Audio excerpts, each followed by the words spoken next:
പഴയൊരു കേരള തറവാടിന്റെ കുളിർമയുള്ള വൈകുന്നേരം മുത്തശ്ശി പൂമുഖത്തിരിക്കുകയായിരുന്നു.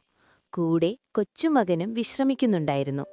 മോനെ, ഇന്ന് ഞാൻ നിനക്കൊരു ബുദ്ധിമാനായ കാക്കയുടെ കഥ പറഞ്ഞുതരാം, മുത്തശ്ശി മെല്ലെ പറഞ്ഞു. കത്തുന്ന വേനൽക്കാലത്ത് ദാഹിച്ചു വലഞ്ഞ ഒരു കാക്ക വെള്ളമന്വേഷിച്ച് ആകാശത്തൂടെ പറക്കുകയായിരുന്നു. സൂര്യൻ ആളിപ്പടരുകയായിരുന്നു. പാവം കാക്കയ്ക്ക് നല്ല തളർച്ച തോന്നി.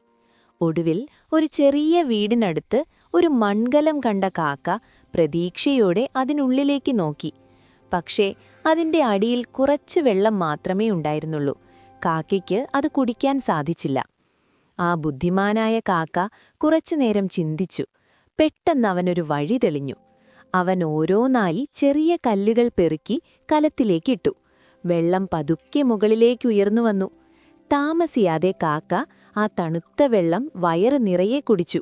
അവൻ അതീവ സന്തോഷവാനായി.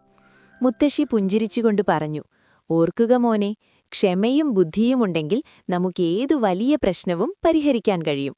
കഥ ഇഷ്ടപ്പെട്ടാൽ എന്റെ അറിവിന്റെ ലോകം സബ്സ്ക്രൈബ് ചെയ്യൂ.